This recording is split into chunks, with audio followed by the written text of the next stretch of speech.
It's strange, both this and Walt Disney Studios Park I find way more interesting than Disneyland and the Magic Kingdom. I think I just prefer things that are generally weird or rubbish. Disney California Adventure, the California-themed park in Anaheim, California, opened on February the 8th, 2001, and just like Walt Disney Studios Park, I have always been so interested in this theme park because despite being the 11th highest visited theme park in the world in 2023, this theme park was deemed a failure on release, and even now, I hear nothing really that good about this park apart from die-hard fans. Someone online, I think Reddit, mentioned that this theme park is a Six Flags but with some Disney thrown in. And not to spoil two videos in one paragraph, but I personally disagree with that statement, as there are some glimmers of Disney in this park, but I won't disagree with the notion. Let's get in there and review this place. Regarding getting to this park, I'll echo what I said in my Disneyland review. It's a fair trip from LAX, so you'd have to get a transfer bus into the centre and then a long bus from there, as Anaheim isn't actually that close to Los Angeles airport if you are flying in. So despite how much it does cost, I would say rent a car or get an Uber or Lyft from the airport, as otherwise it will take you like half a day of your life on public transport. Meanwhile, if you are driving in, shit man, just get a hotel with parking. Parking at the actual theme park probably costs just about as much anyways. Plus, Disneyland isn't like Walt Disney World, where it's like its own state. This and Disneyland are just sitting there, waiting for you to come and spend all of your kids' college fund to sniff Mickey's ears.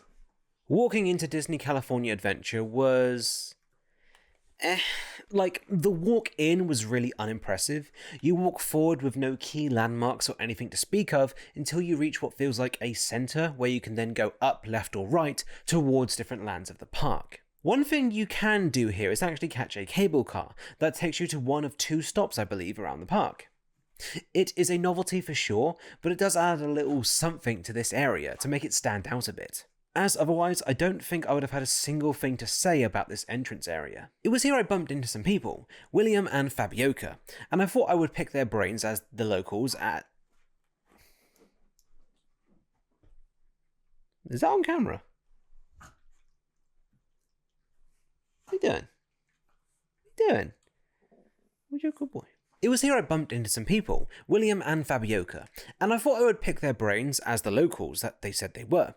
They recommended a ride named Soarin Around the World, as it was their favourite ride, and the queues do get busy, so I took their advice and headed over there while we got chatting.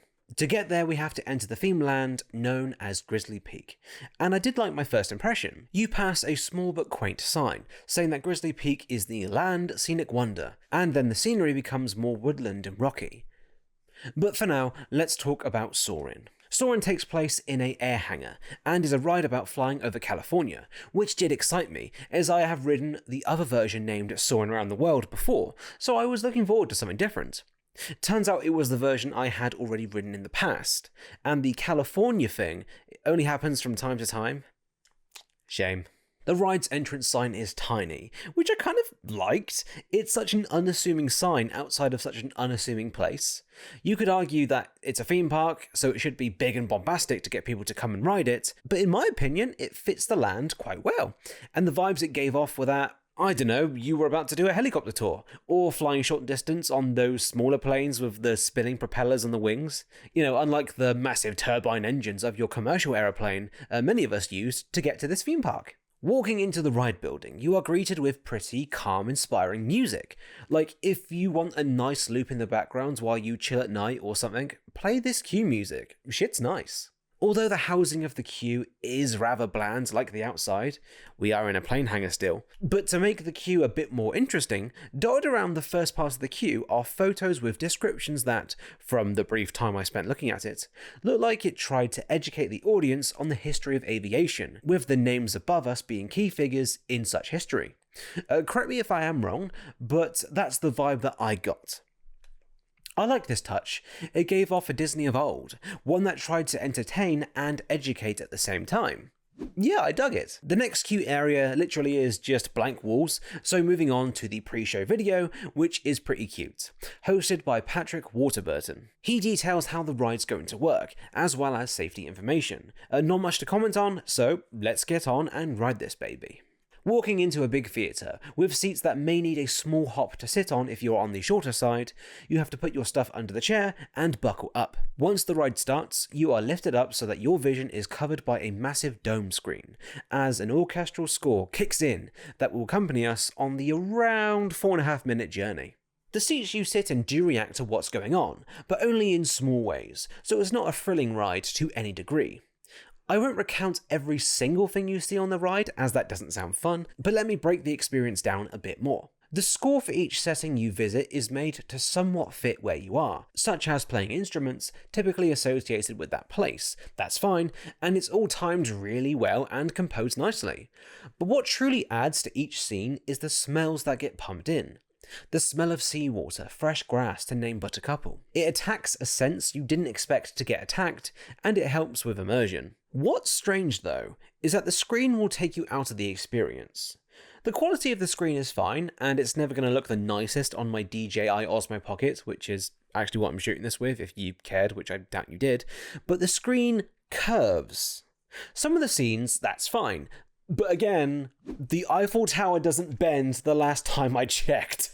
Once you notice the screen bends, it'll bother you whenever you ride it. Apparently it's fixed now, but if so, it took them many years to get around to it. One trend I loved as an editor while riding Soarin were the transitions.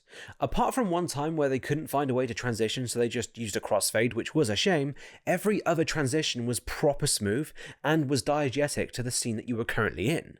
For example, water splashing you from an animal splashing in the sea, a kite flying past the camera, an elephant blowing sand in our faces, and my personal favourite, the match cut fade that was used to turn the Taj Mahal into a hot air balloon. Mwah! The ride isn't super re-rideable in my opinion, however it is fun once per trip. Soarin is a bad way to start your day like I did. Instead, I think it's a great way to have a break while still riding something, or to do at the end of your day. It's very relaxing, I won't deny it. The score, the use of smells, the floating sensation, it's all really nice. Plus, the quaint theming really does feel like you're about to take off for an impossible trip around the world. However, if you've arrived tired to the park that day, or are sleepy like my boy here, it may set your day up the wrong way. Seriously though, that cue music is really nice.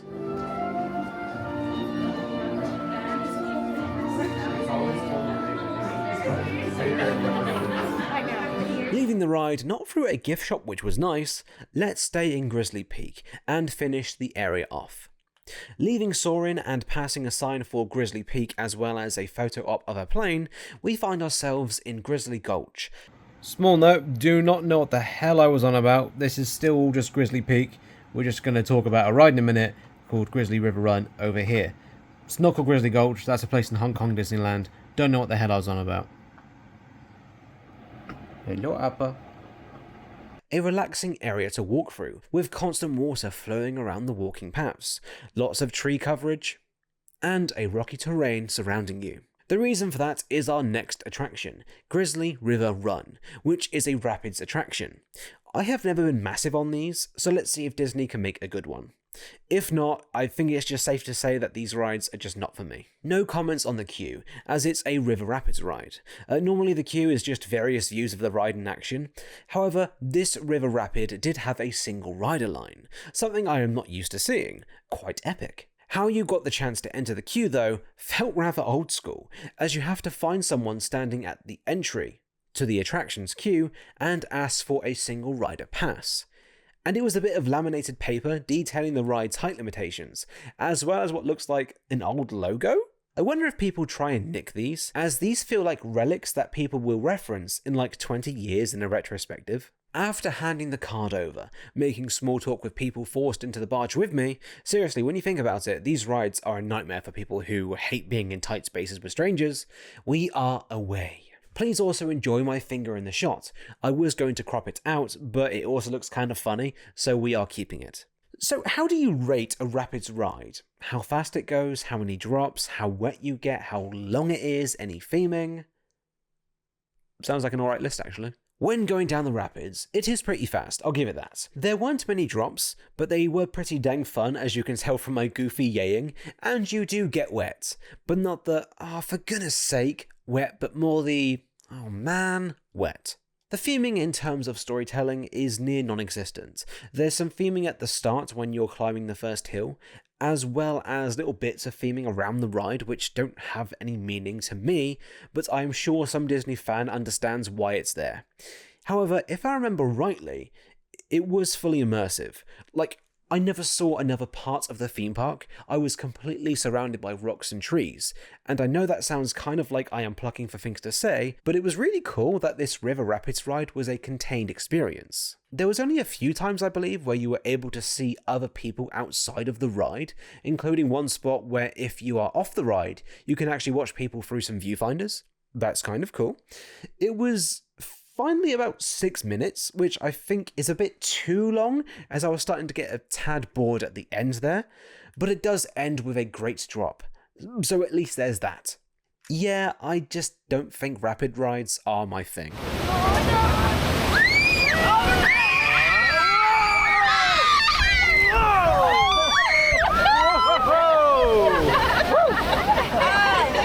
Redwood Creek Challenge Trail was the last attraction I saw in Grizzly Peak, which I sadly couldn't do due to time. But it did look quite quaint and a nice thing for families to do together.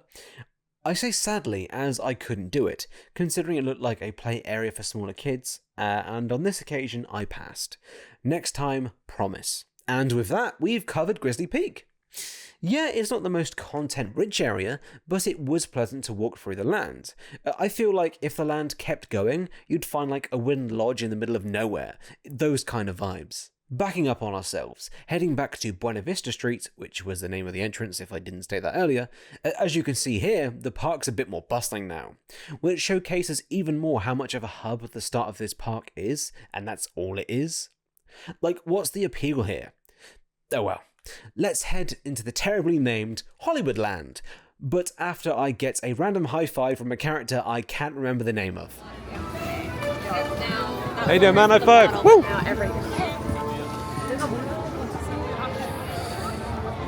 No idea who that was, but I gave someone a high five. Hell yeah. This land is rather packed with attractions, but you would not be able to tell, as besides a facade at the end of the street, it's just a long street where you can then go left to an attraction we'll talk about later, or right to leave the land. Like, it feels so uninspired and bland, man. But let's have a gander around here, and hope it improves. As you enter, to your right there is a theatre, which shows at the time of writing a Disney Junior show, where kids and strange adult men with cameras can watch characters from said TV channel dancing and singing songs on stage. To the left of that, I'll always remember this, Award Wieners.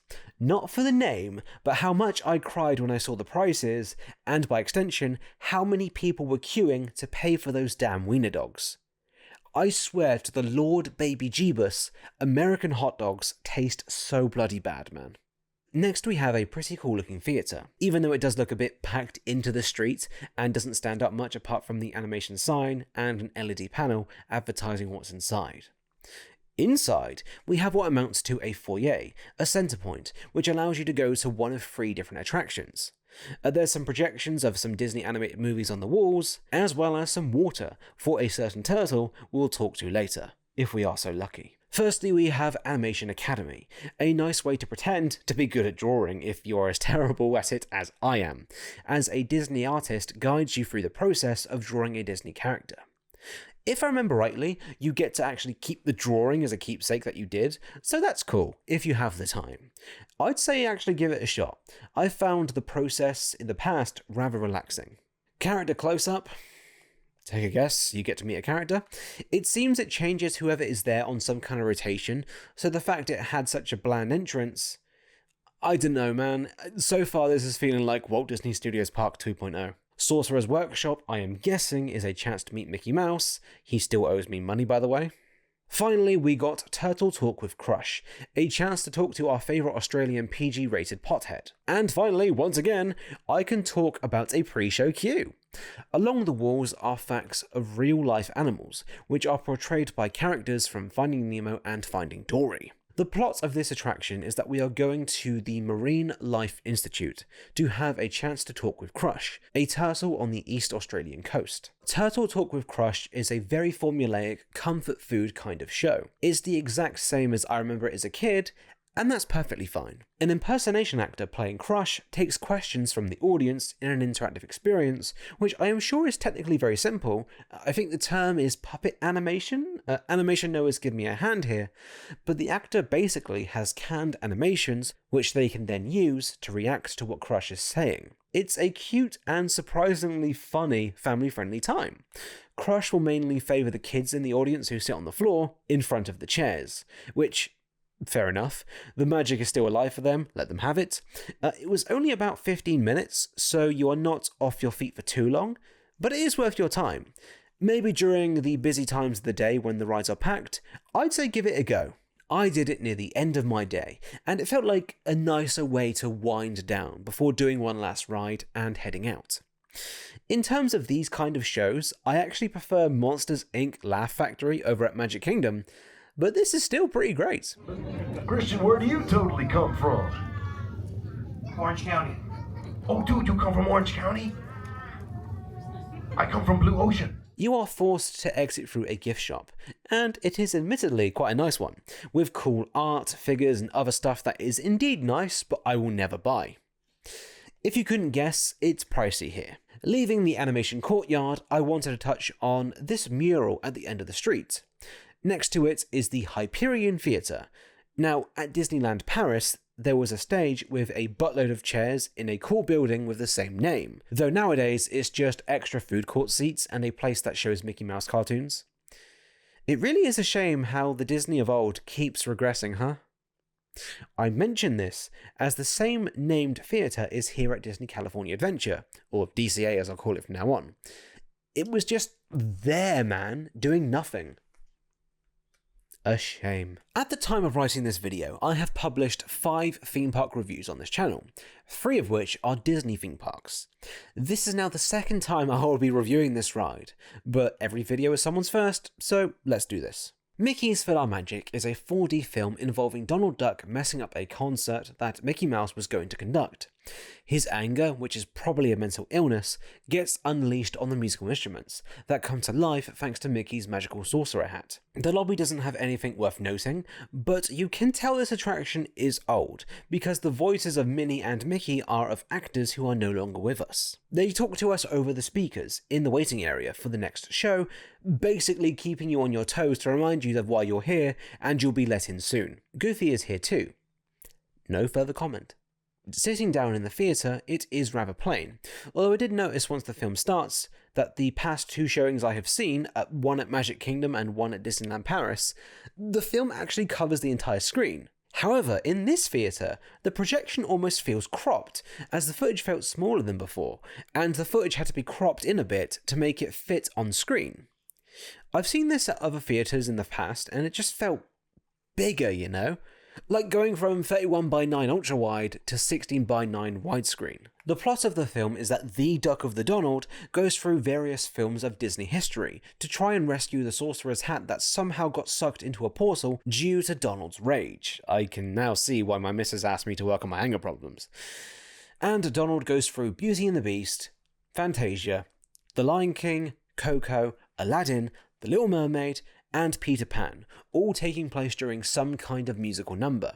So it's a singing and dancing time all round. Although if you do dance in the theatre, you will probably end up on TikTok and the theme park out of context Twitter. The main highlights I always take away from this attraction is that it's very funny going from rough 3D Beauty and the Beast to the stunningly beautiful Coco a few minutes later is always a reminder in how much technology improved in my lifetime.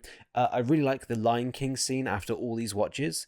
It's nice to have a mix of simple 3D, eye-catching 2D puppets to contrast with the 3D characters to make them stand out more, and the Little Mermaid scene is still peak while also being weird at the same time. Like, Donald wants to kiss, and I'm going to guess in my disgusting nature, wants to do more with this 16-year-old mermaid. This film disgusts me.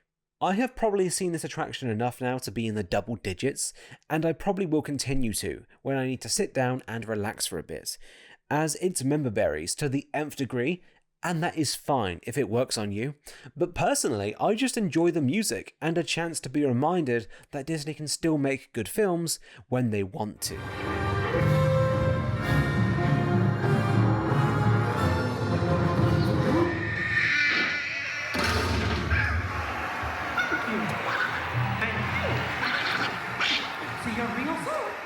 Walking away from the question of why Donald Duck wants to get freaky with a mermaid, we walk under a terrible looking Hollywoodland sign and walk towards Monsters Inc. Mike and Sully to the rescue. Quickly though, I saw that there was a meet and greet opportunity for Marvel characters, but you had to be a Platinum Visa card member, I think it was.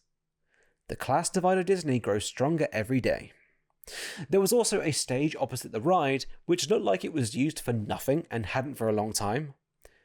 More on that theme shortly. Mike and Sully to the Rescue has a shocking amount of history behind it. A great video by the YouTube channel Defunctland does this story way more justice than me, but long story short, this ride was originally called Superstar Limo, a ride about touring through Hollywood and seeing celebrities, and it opened with the park back in 2001. It lasted less than 1 year, due to the fact that according to historical records and accounts, it was bloody awful. It was closed, and the ride was genuinely just left there while Disney thought about what to do with it. In 2006, the ride before us opened up. The exterior of the ride reminded me of the film for sure, but I think this art would have been better as a poster or a wall scroll instead of the ride's exterior. Plus, it feels rather flat, man. It just feels like rather cheap. Hopefully not a theme that continues. Though nothing groundbreaking, I enjoyed the queue a little. Video screens give context to the world of Monsters Inc., the walls were adorned with posters of characters and items from the film, and the props dotted about for sure gave the Monsters Inc. vibe. Nothing out of this world, but I've seen worse. Hell, I've seen worse in this park. The theme overall is that of a taxi agency, including the ride vehicles, and that's because the plot of this ride is... well, Monsters Inc. It's one of those rides where you go through and recount the plot. If you haven't seen it, it's amazing in my opinion, one of, if not Pixar's best. This ride, big shock, isn't the best way to absorb the story of Mike and Sully, monsters from a world full of monsters, trying to return a little girl from the human world home. To be honest, the ride is as bland and uninteresting to talk about as it gets. We go through scenes of the films. Each of the sets is nothing amazing, but none are bad. It's just nothing of note. Like, I am struggling to talk about anything here. So I'll end it with this. Don't bother. Watch a ride through online. It doesn't deserve the wait times it gets, and I can somewhat see why this ride is tucked away in the corner. It's a whole bunch of meh. The only people who I believe get any joy from this ride are theme park history nuts who like to go on this ride and try and find animatronics from the original ride. As, believe it or not, some of the original animatronics of actors from the previous ride were never taken out. Like this one here of a dude stepping out, that didn't feel natural at all, and I can 100% say that this was something else originally. So yeah, skip this one. Are you done yet, Boo? Race you to the scare floor. Before we head out of a land themed to movies and instead a land themed to comic book movies, when I was about to exit this land fully, I noticed a Deadpool chair, who is a Marvel character if you didn't know, and I thought it was a photo opportunity for people to sit in to promote the Deadpool and Wolverine film that was set to be released at the time. But instead, it was a limited time event where Deadpool came out and read us a story, in a show named Storytime with Deadpool. Go figure. First note, Deadpool understandably couldn't have realistic looking guns that the character normally has on his person, so instead he had chimichangas in his holsters. That's just cute. It's probably over now, so I will just spoil it all while reviewing it, so warning there. The show consists of Deadpool attempting to read a story he wrote, while making PG family-friendly jokes with a cameo from comic book-looking Wolverine. Basically, Deadpool rewrites one of the Marvel films and puts himself in there. The show itself was fine, and the concept is fun enough. The real fun came from the crowd interaction the Deadpool actor did. One bit I found great was Deadpool asking a child for a high five and then saying, "Memories forever." It's funny, it was one of those times where separate jokes worked on separate audiences. The kids laughed at the jokes that were silly, the adults at the more adult-esque jokes, and myself at any reference to the film industry. For example, Deadpool mentioned a non-union extra. It was harmless fun, and I enjoyed rewatching it when writing this section. Look it up online, it's good stuff. Of one of the spaceships. It was a single glove. High five, child. There we go. Memories forever. Wow. Avengers Campus Time, based on the Marvel franchise that I personally never got into. I bet those Blu-rays are really cheap nowadays of pre-Endgame content thanks to Disney+. Maybe one day, but I like things having an end and I don't see this Marvel stuff at Disney slowing down anytime soon. Anyways, sorry. Starting with an attraction that was retroactively added to the land, Guardians of the Galaxy Mission Breakout. This ride replaced the Twilight Zone Tower of Terror, which, if you are new here, the Orlando version of this ride is currently my favourite ride in the world. I have also ridden the French version of this ride, which was basically what this version of this ride was. Sadly, we don't have the Tower of Terror anymore, but is this retheme any good?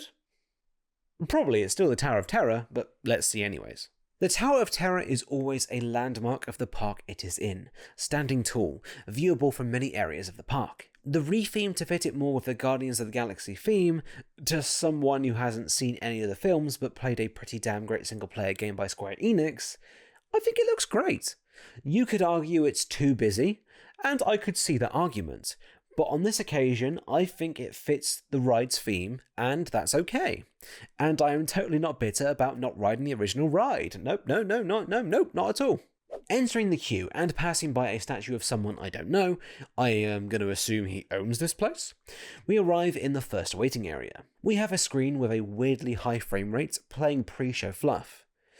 I did get to see one clip, however, which did give context to the ride. Basically, the Guardians of the Galaxies, this team of 5, have been locked up in this facility we are in, and it does show their names and who they are if you don't know them. What I was able to fully take in was all the display cases around the queue.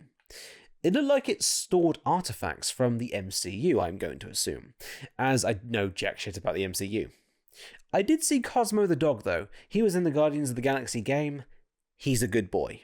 Moving on to the waiting area where the pre-show takes place, I must say, the good theming from the previous room continues here. Turns out the original point of the ride is that we are here to view a display of the Guardians of the Galaxy through a VIP tour, but the raccoon named Rocket managed to get out, and during the introduction video to us, he interrupts, mutes the feed, and takes over.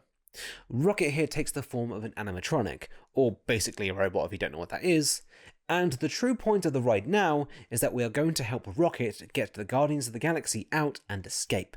Normally in these rides we are just asked to help, and then we just kind of go along with the ride, but in this case there is actually a way we can help, and that's by throwing our hands up so he can scan said hands for clearance to let his friends go.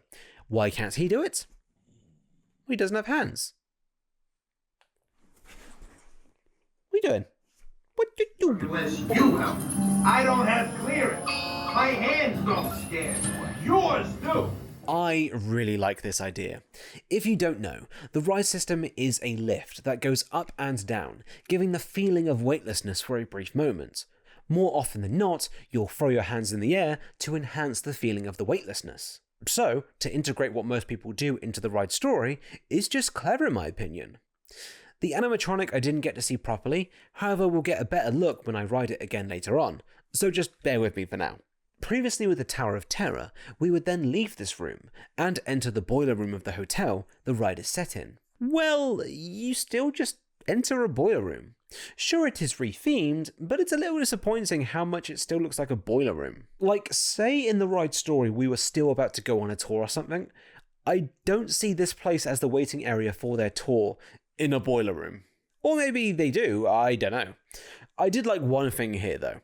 I believe I noticed a Yeti in the rafters, which I believe is a reference to a ride at Animal Kingdom called Expedition Everest. I will review that place one day, I promise.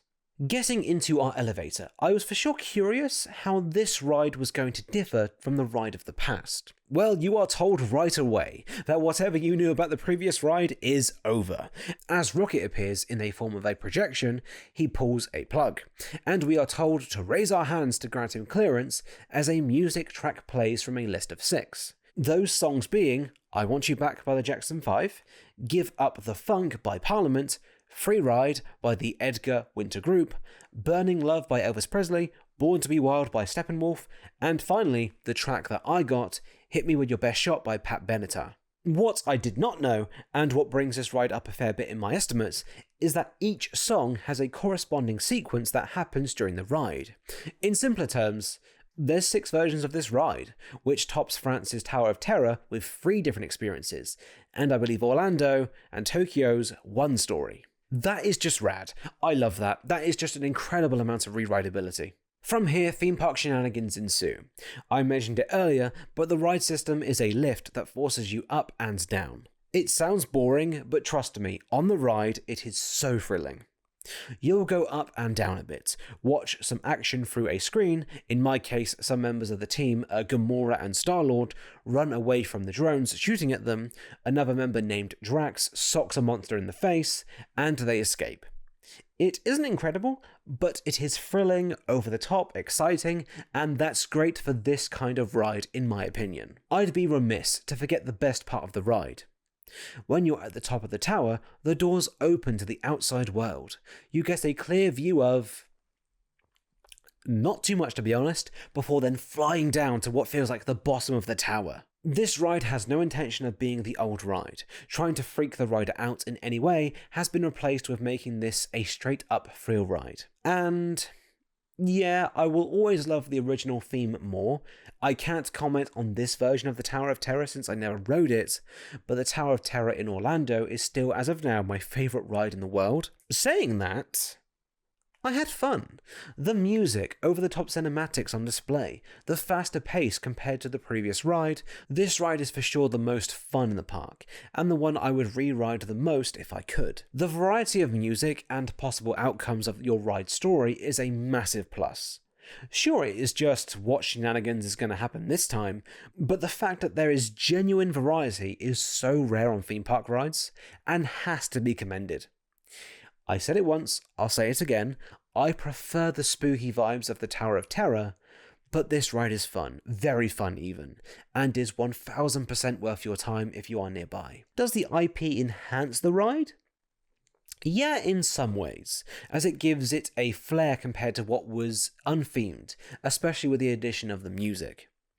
I know nothing about the MCU Guardians, but it didn't matter. I got their character traits and personalities from this ride. So, if anything, it did its job rather damn well. Yeah, ride it.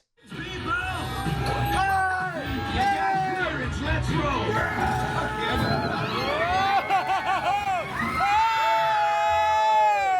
Unlike every ride I believe I have reviewed thus far on this channel, we got to stay here as when I was at DCA during their Halloween season, I was able to re-ride this ride and have a different experience through the Monsters After Dark limited time event.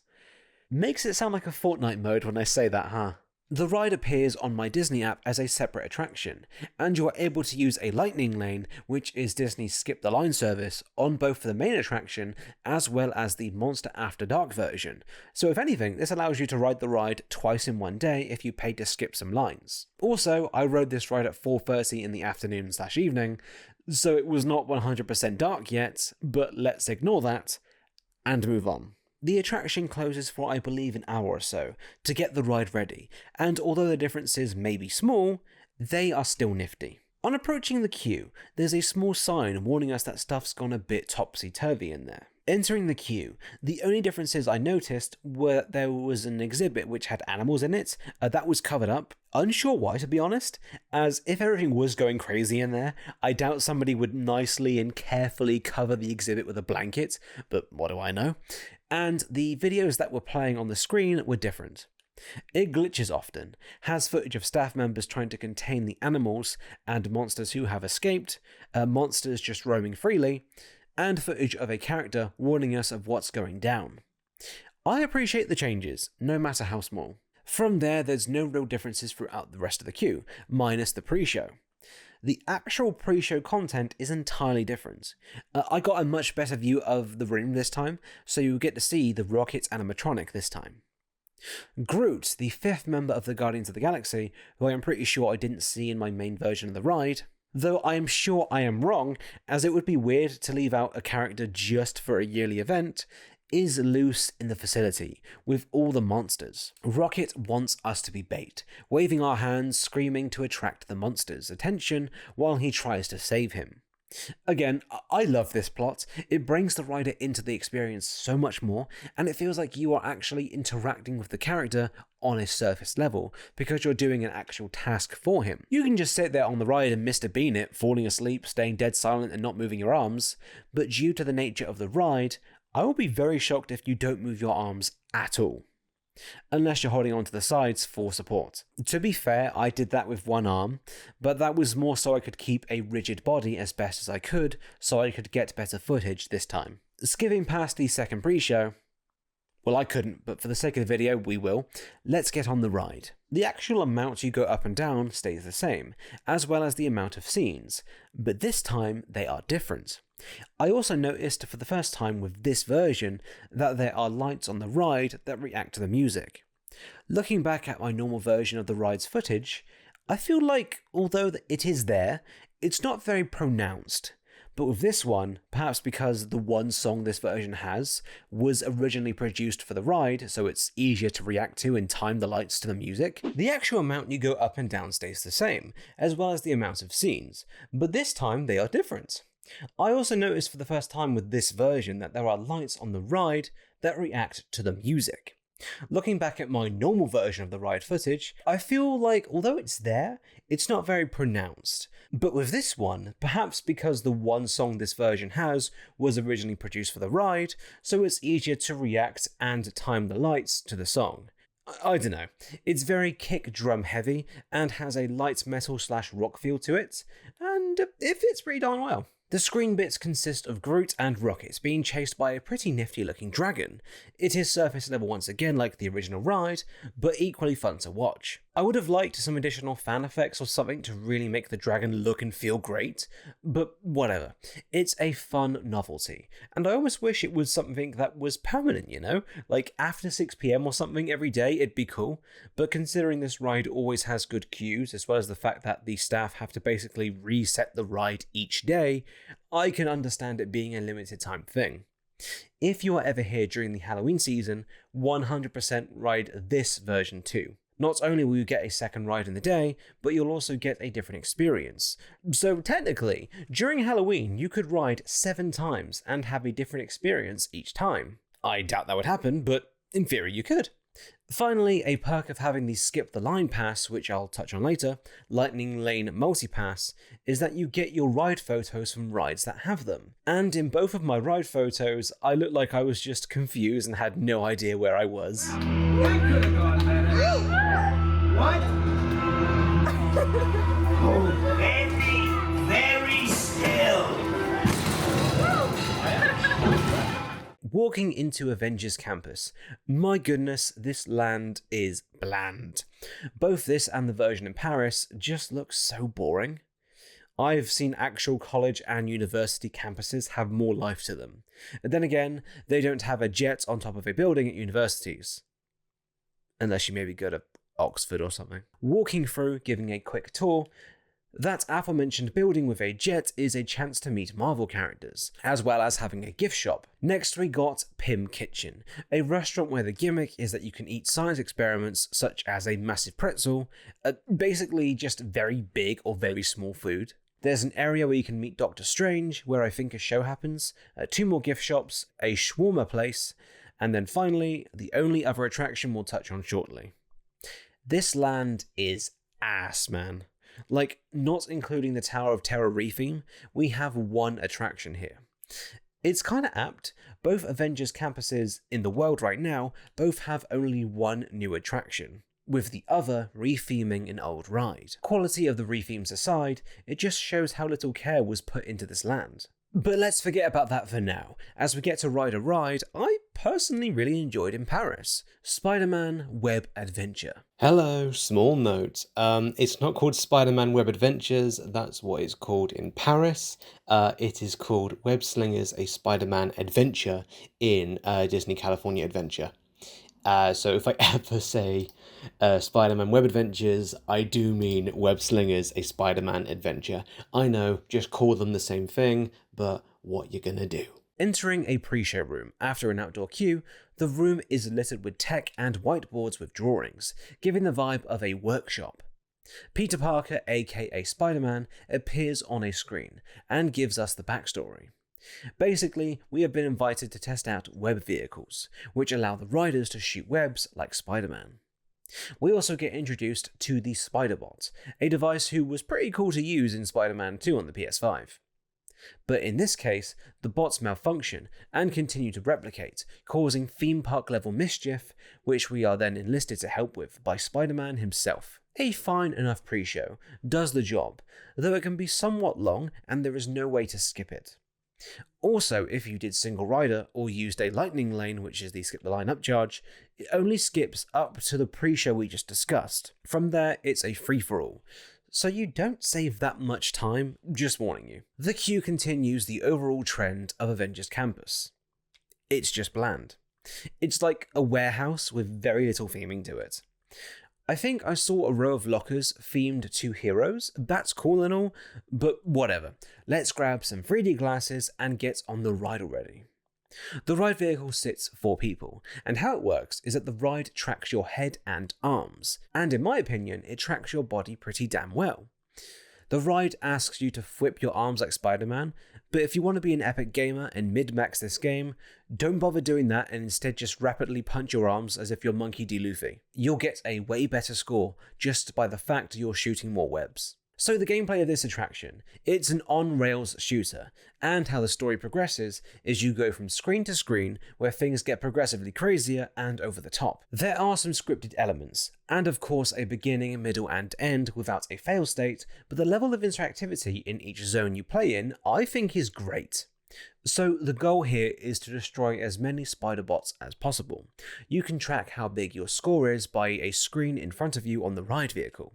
And if I zoom in for you, you can see there are 5 different spider bots, all scaling in rarity, and how much they are worth in points.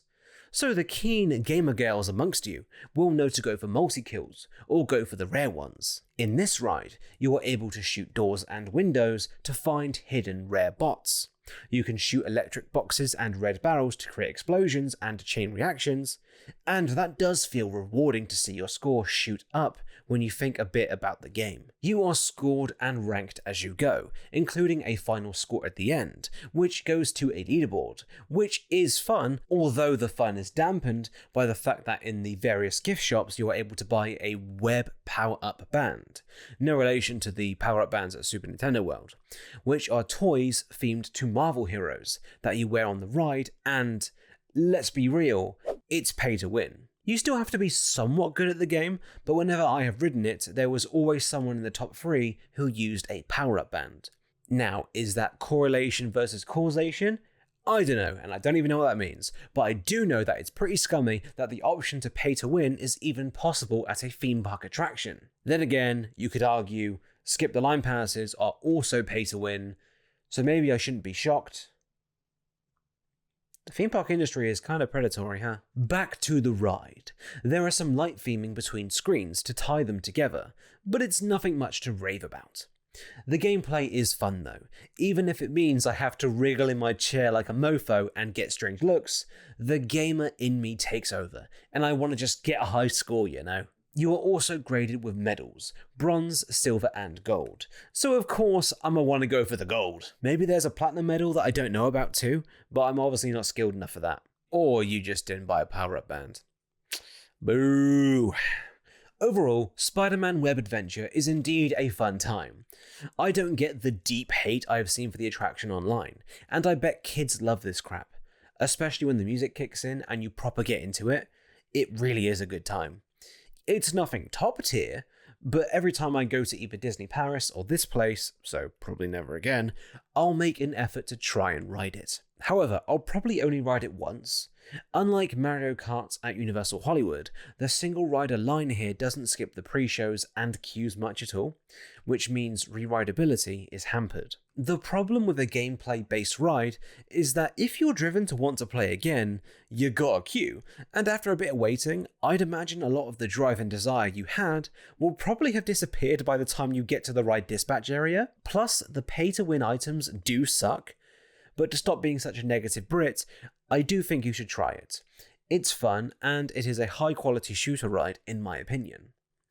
I do wish you had something physical to shoot with, but what you gonna do? The tracking tech works well enough, and the basic gameplay loop is fun enough too.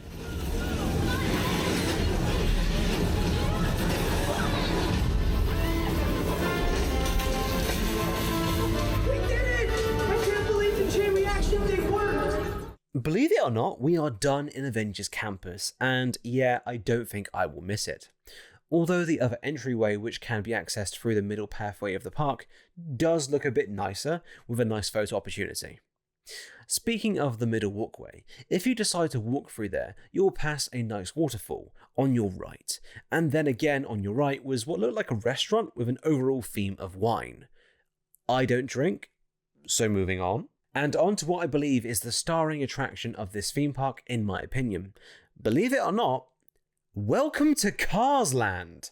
Cars Land starts off with a cool looking welcome sign, and a photo opportunity with a car, which I don't know why people want to do that. I bet many drove in a car to be here, so just save yourself the time and get a selfie with your rental car. Make some true lasting memories. I got a Halloween looking sign and car due to when I was there, and there was some light theming dotted around the land, such as these cute little tire and cone things, as well as one of the rides being rethemed, which I may as well touch on quickly. Mater's Junkyard Jamboree, rethemed to Graveyard Jamboree, is a ride that's seen in other parks around the world, such as Alien Swirling Saucers at Hollywood Studios in Orlando, and the Happy Ride with Baymax in Tokyo, which I haven't ridden. Yet. The small ride has you sat in a car, and you basically rotate around a circle, moving to different circles as you get past and flung around. Believe it or not, on ride, it's actually got a bit of power to it, and I had to hold on when riding this kind of ride at Hollywood Studios. I didn't ride this version sadly due to how packed the ride surprisingly was, but if it's got a short wait, I would say it's worth a punt as it's a surprisingly good time. That is if you can stand Mater, aka Larry the Cable Guy's voice. The music that plays as this ride goes round is some song which he sings over, and it's a tough listen, so be warned there.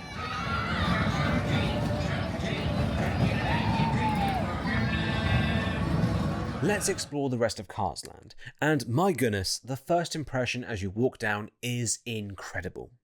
It's a recreation of a key town in the Cars franchise, Radiator Springs, and it is a really impressive recreation. What I love the most is in the distance, right at the other end of the main walkway, you get a preview of the main ride in this land, Radiator Spring Racers, which we'll get to briefly. Walking along, I also appreciated how main characters and icons were translated into this land. For example, a character called Flo in the films has a cafe, so it makes sense to literally make Flo's V8 Cafe. Shit looks pretty cool, with the tables on the outside being placed next to the petrol pumps and pistons that hold the roof up. There was a gift shop themed to the character Sarge, which has a cool diorama of the land we are in, and cones, which were hotels in the film, are now snack stands, which I thought was actually a pretty creative way of still selling people crap, A double meaning there, and have it fit into the land. Seriously, to save rattling on about each detail, I just gotta say, this is 100% the best land in this park and is up there for one of my favourites throughout this Disney resort. Sublime theming, suitable filler attractions, even if I don't personally care for them, one of the best attractions Disney has in the USA, spoilers, and it's hard to say why, but the ambience of this land is incredible, big crowds be damned.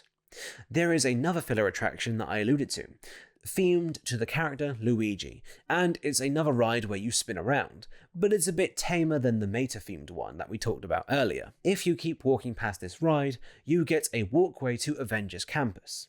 That was always pretty dead, as well as another chance to meet a car. Many may know this yellow car as a key player in the movie Cars 3, but I know her as a co-host of probably the most pointless Disney attraction I have ever ridden, Cars Road Trip at Walt Disney Studios Park in France.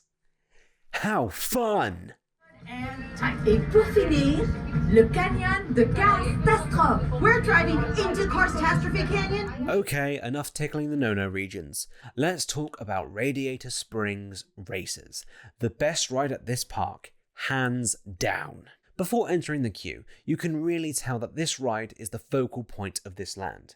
If you choose to leave the land and head towards the next land we'll cover, San Fransokyo Square, you get a wonderful, clear view of an open section of the ride. And when I saw that, I got so excited, man. Let's get in the queue. Not gonna lie, it's very underwhelming. Pretty much all of it is outside, and there's very light theming to be seen. Some petrol pumps, some of the lights are car light bulbs, and the best feature I'd argue is the rock carving of the front of a car. Yeah. Nothing to say about the dispatch area, although we are either living a dream or nightmare, as this ride takes place in a Cars World car, which means they have got that creepy smile and a pair of eyes. Don't worry, if you're of a shorter stature or a child watching this, if you're a child, be nice to your parents, they're probably trying really hard for you. You can see through the windscreens despite the eyes, which was a lovely surprise. After buckling up, no, seatbelts are not dumb, kids, in case there is any watching, the car sets off on a nice, peaceful drive. Calm music plays as we leave Cars Land behind us and pass a small waterfall before entering a tunnel. From there, we have a ride down Route 66, swerving between obstacles such as Mac, a truck from the films, a random car, and a train. This is where we are introduced to our first talking animatronic car, or at the very least, a car that looks like it can talk. Inspecting the next talking car, Mater, with the former being the sheriff of the town, it looks like their eyes are screens, while their mouths move like your typical animatronic seen before, just way better than any other I've seen at Disney. Seriously, the animatronics of the cars are incredible on this ride. Proper next level stuff, the mouth movements looked so smooth. In fact, all the movements from the cars were smooth. In the next section, this Mater fella for some reason like a dickhead honks his horn and scared some tractors, having them do a very slow wheelie, which angers this combine harvester, who I found out from my research is called Frank. Frank the Combine Harvester. That made me feel right at home, since I live in Somerset, England, the home of the Combine Harvester. Is that even true? Hold up, I gotta check this. No, it was a Scottish geezer who invented the first combine harvester. Well, I lived in Scotland for 3 years, so close enough. After that rough start, we find ourselves driving through the neon-lit Radiator Springs, the land we just walked through to get to this ride. This section is truly wonderful. Peaceful music, the characters talking to you as well as each other. Yeah, this bit is great. Lightning McQueen beckons his friend Luigi to give us new tyres, that of which he does. After Guido, the best car in all of cars, gives us a car job, and I won't elaborate what I mean by that any further. Moving on, the second best car, Doc Hudson, gives us a quick chat in a cool looking room, and then we find ourselves facing the outside of a tunnel. Guido and Luigi waiting to see us off, and another ride vehicle nestles themselves next to us. We're in a race. However, I did notice the animatronic cars this time were a bit different. Guido, the blue one, is fine as it's the same as before but with a static smile. However, Luigi looks different. It looks like his mouth is also a screen. Maybe it's a tiny projection? I'm not entirely sure. It still looks great, I just noticed it was different from before. Take a guess at what happens next. Yep, I lost us the race. Somehow. I don't even try, yet I disappoint. Soul-crushing defeat aside, racing around the canyons were really cool, with only a few bits that ruin the line of sight, such as a big wheel in the distance. It is a great finale, and a nice surprise I did not see coming, mainly because I didn't look at the outside portion of the ride before entering the queue, or even while in the queue. You probably already worked that out, but it was a nice surprise for me. The ride ends with a drive through a small cave, where there were car brake lights as the lights. Truthfully, I was very confused. I got even more confused when the last thing I saw on this ride before getting off was Mater and Lightning McQueen one last time. It seems there are two types of talking cars they have, McQueen on the left and Mater on the right. The former having what looks like a screen mouth, and the latter having a more physically moving mouth. I believe the Lightning McQueen earlier had the same type of mouth, but I just didn't notice. It's odd. I wonder what the choice was to do this, as Mater is really impressive, and McQueen is still cool, but not as cool? Am I focusing too much on this? Probably. Radiator Springs Racers is the best ride in this park, no question in my mind. I didn't even touch on the speed of this ride. The outside portion wasn't super fast, but it was still a great thrill.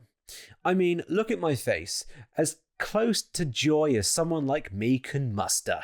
Once the ride gets going, the theming rules, the animatronic cars felt big budget, the nighttime Radiator Springs portion was sublime, and this feels like an evolution of a ride called Test Track at Epcot at Walt Disney World in Florida, given it uses the same ride system, but to a much better effect, and mixes the worlds of dark rides and thrill rides together way better.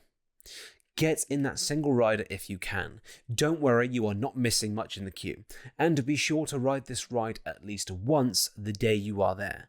You won't regret it, and even if you don't care for cars like myself, I think the thrills, sets, and somewhat cool and equally creepy talking cars will make the wait worth it.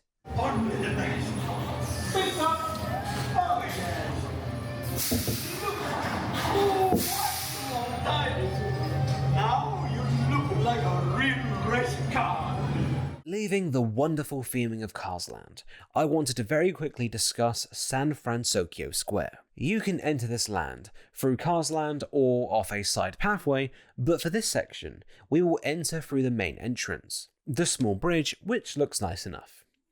I believe this is from the Big Hero 6 film, which I have yet to see. This is basically a fancy food court, with the theming of Big Hero 6 placed on different eateries, which covers a wide variety of cultures. You got Asian American, I mean, you've got it all. I think I saw a Mexican place too, so there's that. I did not eat here, though there was a water refill spot I queued for here, so I took a chance to look around and scan people's plates and see what they were eating. It looked fine enough, but look at those crowd levels, man. I can't imagine eating in such a cramped, uncomfy area. At least there is shading. Moving on, we have what I believe to be considered the icon of the park, at least in regards to advertising, and that is Pixar Pier. Let's have a walk around the pier before we discuss each attraction. The land starts out well enough, and a pretty nice sign which looks cool at night, as well as a cute store named Knick Knacks, which is a reference to Pixar's 5th animated film, Knick Knack. Also a reference to the fact that the definition of a knick-knack from the Cambridge Dictionary is a small decorative object, especially in a house, aka something you don't really need. There was an eatery to our right in this footage, but I don't remember it. Moving on. There's a stand selling iced foods, but sadly the adorable snowman on the sign wasn't around to sell me said foods. So I kept walking. Next we round a corner, as we see 3 bits of art that I must say would make great buyable posters, like that Wall-E poster is lovely. Moving on in quick succession, we have the Incredicoaster, which dominates pretty much all this pier, and does add a nice bit of kinetic energy to the land. Although, as we move down, you will see it can also be an eyesore. We then have a flat ride themed to Jessie from Toy Story. I believe it was a merry-go-round, and then Toy Story Mania. From there, the quality of the theming takes a bit of a nosedive as we walk into a quite congested area filled with carnival games, shops, and a very cool Pixar ball fountain, I must admit. Entry to the big wheel named Pixar Pal Around, which was down when I was there, as well as a stage for performances. It sounds like a lot, and that's because it is, and I even skipped a few things. This area always felt cramped, with no proper way for people to flow through to get to the final attraction of this land, Inside Out Emotional Whirlwind, a ride where you sit in a box and get spun around. Remember what I mentioned about the roller coaster being an eyesore? Well, here we are. There was a place with a bit more Pixar theming, which was called Plaza de la Familia, but there really wasn't much to talk about there, so we shall just move past that. Now, why did I do a walkthrough? To kind of illustrate the point that the theming's not the best here. If you stand across the lagoon that surrounds Pixar Pier, the view is actually quite good. But while walking through it, it really did feel like a carnival pier, especially when next to a land we'll discuss later, Paradise Gardens Park, just kind of melds into that land, or this land melds into that, I'm not too sure. You could argue that the roller coaster track of the Incredicoaster could be used as the dividing line between the Pixar Pier and the other land. I don't know, but as for the theming and the mise-en-scène of this land, it's a bit poor. Nice logo though. Right, attractions. I didn't get to ride the flat rides and the wheel was down the day I was there, so that leaves us with 2 attractions to discuss, the Incredicoaster and Toy Story Midway Mania. Let's start with the former, as this was brand new to me, unlike the other ride, which I have ridden before. Before entering the ride, you are able to, around various points of Pixar Pier, get a cool preview of the ride. Well, truthfully, pretty much all the ride can be previewed from around the land, due to it being an uncovered roller coaster a lot of the time. Outside of Toy Story Midway Mania, you get various nice angles to see the big speed up section of the ride, a section I like to call the blast off. Here it is in slow motion. I also noticed when reviewing the footage, there's a food location nearby that was in the shot, and I noticed a chibi Zurg from Toy Story there. Look at him. I want a terrible Funko Pop of that. I kid, I hate those things. The ride has no real queue to talk about. However, I must warn you that this ride gets busy fast, so target this ride early, get a lightning lane if you're willing to pay some dosh that day, or head into the single rider line. Now, I want to talk about this, as this was bloody funny and weird at the same time. So, you enter the ride from the side, and if you enter Pixar Pier through the main entrance, it will be the first queue that you will see. You wait to the left of the main queue, which looks so bland and boring. So, warning there. But once you reach the end of the queue, which is on the opposite side of the loading area, you are given this card that you have to hand over once you reach your time to ride. From there, you go up an elevator, or lift to us rotting teeth locals, where you quickly somewhat interact with the normal queue. This portion had small screens, which I believe had original footage. I could be wrong, it's been a while since I've seen the original Incredibles. Plus, there was a mural you can look at if that's your thing. From here, you go down yet another elevator, and then queue up again, waiting for your turn to get on the ride. So as you can see, Disney likes to keep it simple for us single rider folk. This is a roller coaster that is very slim on plot, and very much feels like this roller coaster was something else in the past, and the Incredibles IP was added after the initial creation. To save you Googling, this is indeed the case. Surprisingly, the Incredicoaster retheme happened in 2018, which surprised me. But anyways, the plot is basically Jack, the baby of the Incredibles, under the babysitting duties of Edna Mode, the person who makes their suits, gets loose, and the rest of the family do their best to catch him.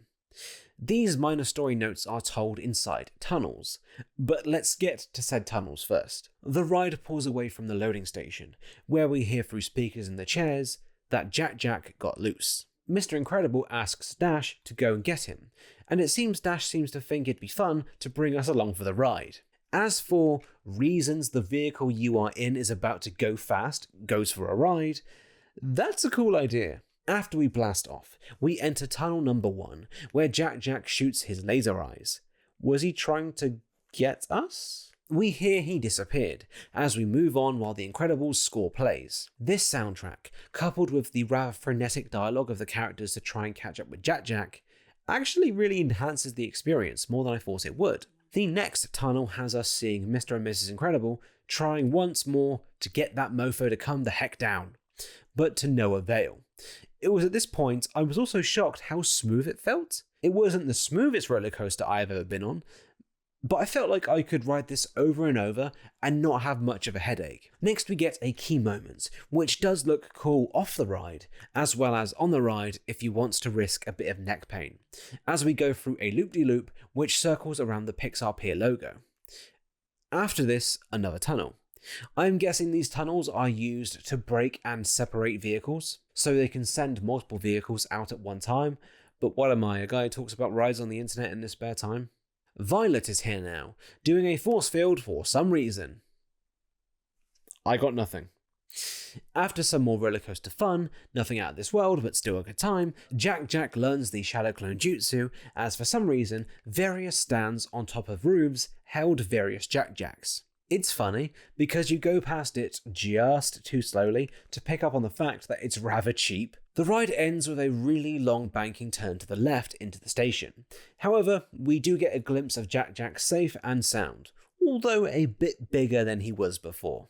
The Incredicoaster is nothing groundbreaking or revolutionary, however I do believe it is a great little coaster. I say little, it is actually rather bloody massive and takes up most of the back portion of the Pixar Pier. There's not too much to dissect, though I'm sure some coaster heads could do what I cannot if they put their minds to it. It is a popular ride, so time your queuing just right to ensure you don't have to stand in that rough queue for so long. But I would say, don't skip this ride if possible. I had fun, and at a theme park too, believe it or not.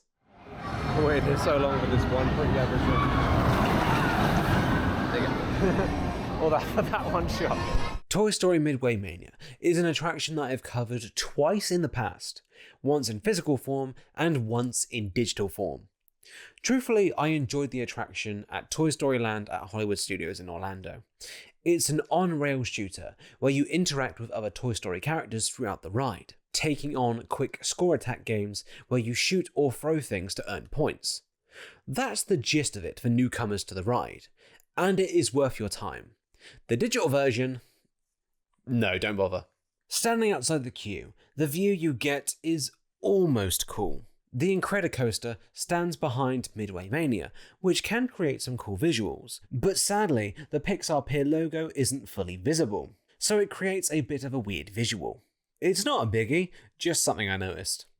What I did notice, however, was the animatronic Mr. Potato Head. This carbohydrate with anthropomorphic features is at the Walt Disney World version too, but I have never seen it work. He looks so damn cool, and his movements were flipping smooth. Although I did notice his eyes go blood red briefly, that shit would probably spook a 4-year-old. Or me. Unlike the Walt Disney World version, this queue is not a rather cute walk through a big toy chest, seeing large crayons and Uno cards and other novelties that make you feel like you've become a toy. Instead, truthfully, I am not sure how I would describe what the queue is. Although I get the vibe that people who wear these would live around this queue if it were a place. The ride vehicles are these cool little vehicles that have these cannons with a pull string to fire, and you get a proper cramp by the end of the ride, so be sure to switch arms on the ride, otherwise you'll get a major bicep pump.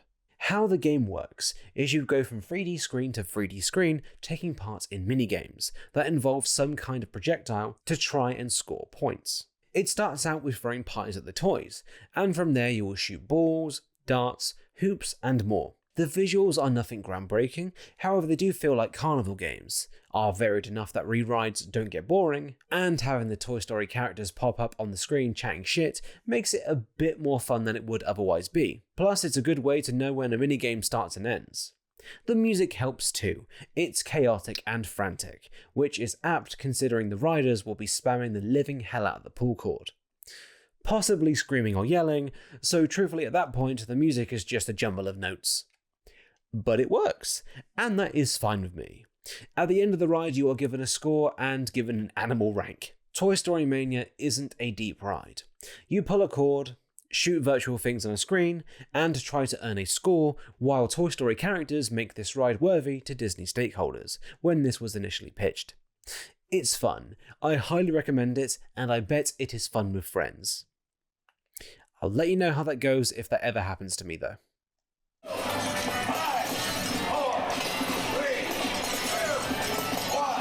The final land in this park we have the wonderful joy of covering today is Paradise Gardens Park. This area is deemed a boardwalk-inspired land by Disney, and I don't think many boardwalks have a nice-looking building housing a Little Mermaid dark ride. Plaza de la Familia was a mini Coco section which had a mural and a photo spot. It seems like it's a yearly thing from my research. There is a musical act that happens around this area that I missed, and truthfully, I have so little to say about this section. Should I cut this? Goofy's Sky School is the main attraction in my opinion. That reason being, it seemed quite busy while I was there, and I am a roller coaster guy, if that wasn't obvious throughout my catalogue of videos. So we are going to go with this being the star attraction. The entrance exists, there's a sign, queue has nothing to talk about, apart from the fact that it has a single rider line, which is nice, so let's get on the ride. I believe the gimmick is that Goofy is teaching you how to fly, but because he is a klutz, it goes wrong. And man, this ride was rough, and not the fun kind. The I never want to ride this again kind. You can tell I was shocked by how rough this ride is by how I react when the ride starts, and when I was finished. Whoa! Flippin' heck! Jesus! Whoa! I'm holding on to this.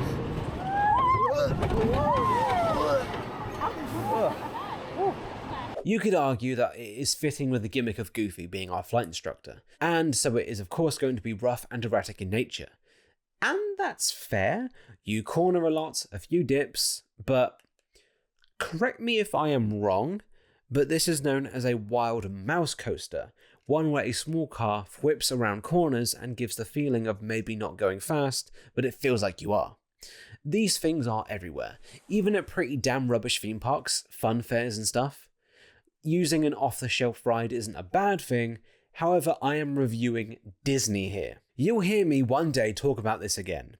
Heck, I rode one of these at Six Flags Magic Mountain during my expedition to LA, and there was very little done here to make this ride feel like it had the Disney sheen of quality. They do their best to hide it too, but my god, this ride is just an eyesore, especially after you get off the ride. Yeah, not a fan. Who says flying is the first? Now, when your plane gets to the unloading area, lift up the left bar and step on out to your left. Thanks. On Silly Symphony swings, you spin around on some chairs and get some new views of the park as classical music plays. Jump In Jellyfish has you going up and down slowly, while once again, you look around the park. No music in this case. Same for Golden Zephyr. Fun fact though, when designing the ride, Disney Imagineers, the name Disney gives their designers and engineers, visited Blackpool Pleasure Beach and were inspired by the attraction Captive Flying Machines. This is according to Wikipedia, so who knows. This one, you sit in a metal rocket and spin around once more, and I believe the appeal of all three of these attractions is to look at the scenery around you. Sadly, I'd argue there isn't too much to look at, as it's just a lagoon and Pixar Pier in your view.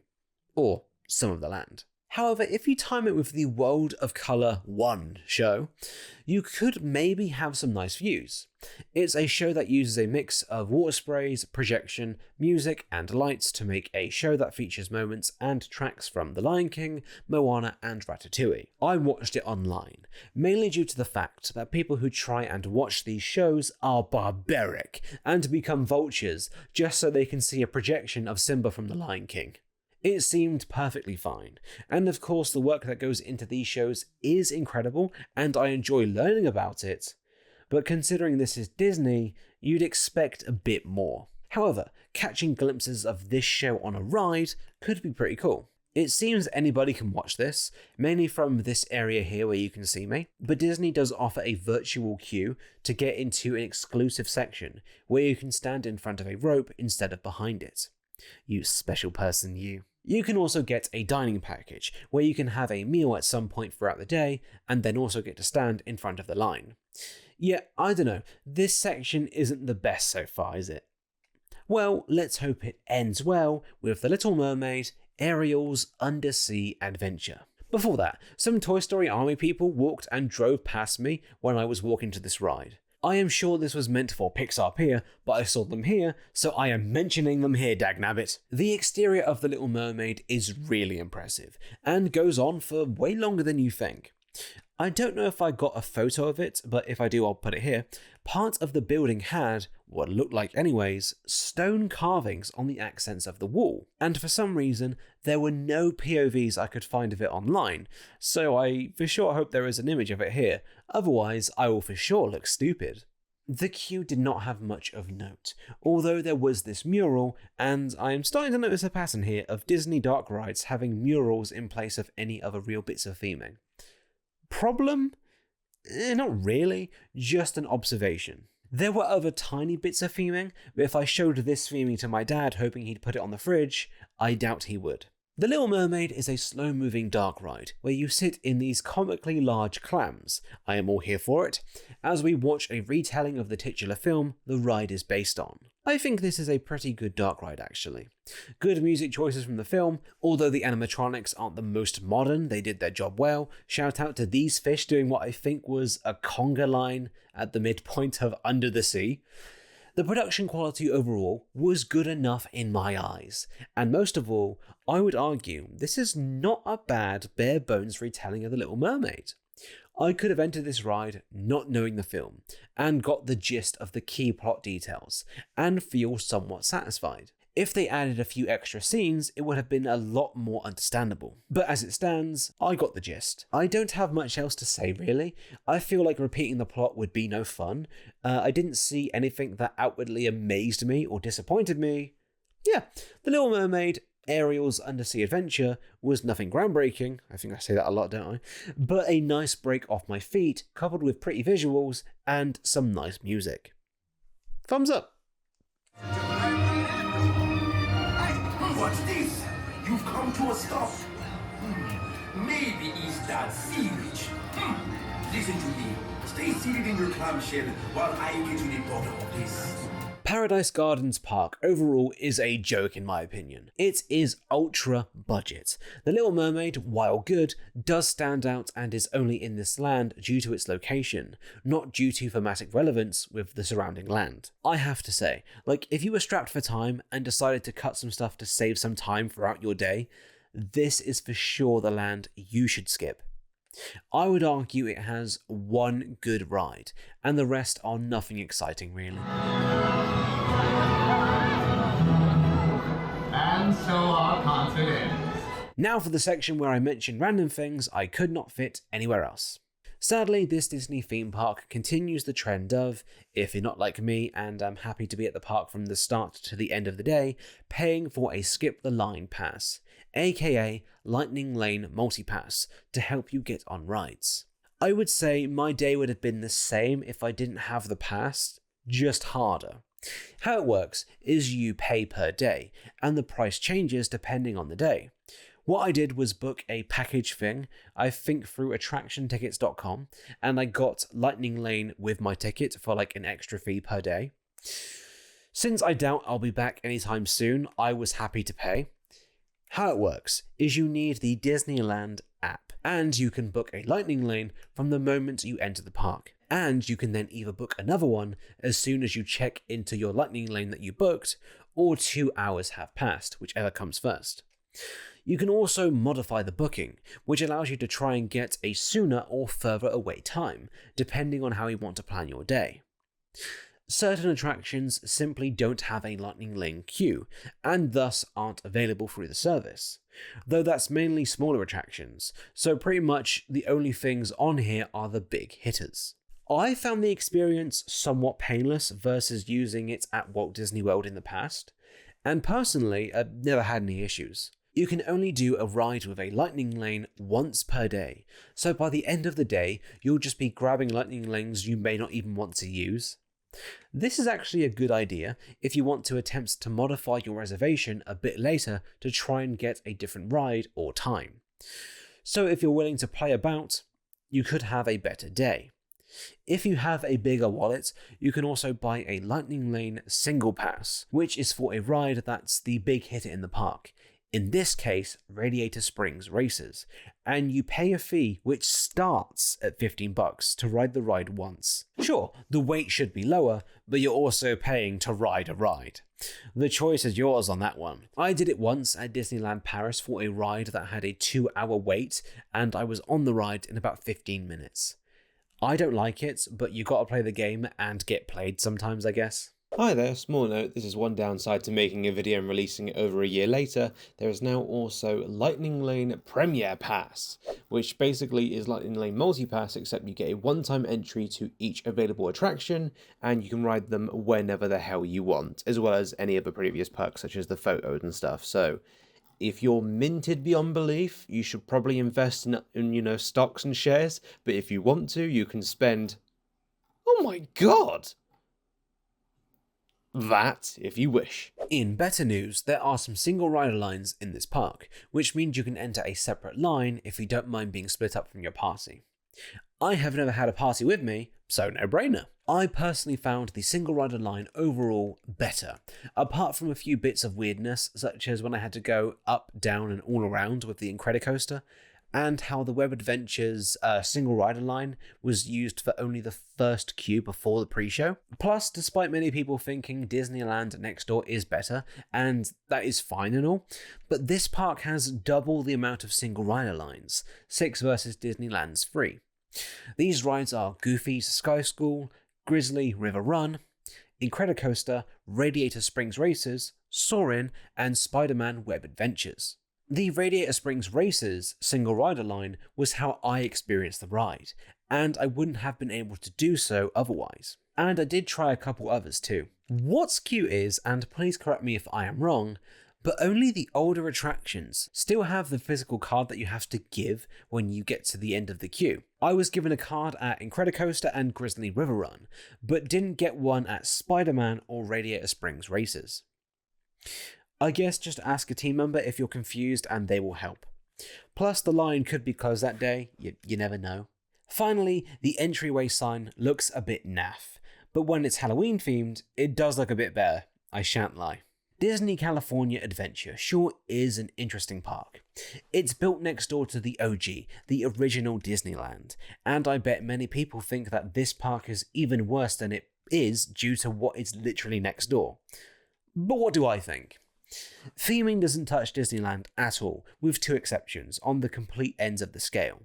I love Grizzly Peak for how un-Disney and corporate it felt. It really did feel like you got lost on a hike and are exploring the wilderness, while not being scared that you're lost and can't find your way home. To contrast that, Cars Land is always packed to the brim, but the theming is incredible, and the films were brought to life in such a way that if it were empty, I would love to walk around that area more, and take in some of the detail better than I could the day I was there. Avengers Campus, in my opinion, is better than the France counterpart, thanks to the Guardians of the Galaxy Mission Breakout ride, but the theming of the land is still bland as all heck. Pixar Pier is cute, nothing outstanding, but it's not a bad land at all. Buena Vista Street, which is the main entrance and plaza area, is fine. It's rather unremarkable as someone who isn't interested in Californian culture. But then again, if you wanted me to care, you would make it interesting, you know? Hollywoodland and San Fransokyo Square are whatever. All in all, look, if you're going to go to Disneyland, you may as well go next door and check this place out. If anything, go for 2 days, get a park hopper ticket which allows you to go between the parks, and pop in every now and then to tick off some of the big hitters when you can, as Radiator Springs Races and Guardians of the Galaxy Mission Breakout are standout attractions and really worth your time. Soarin to an extent too if you've never ridden it before.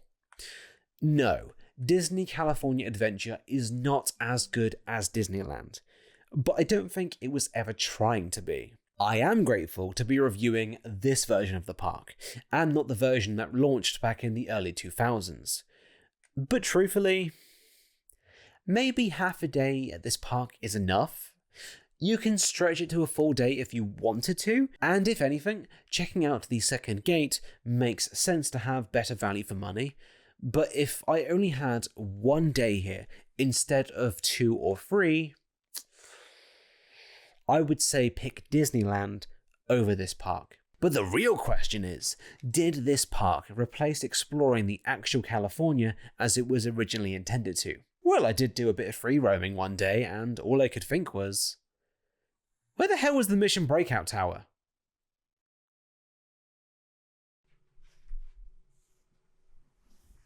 Oh, hello, darling.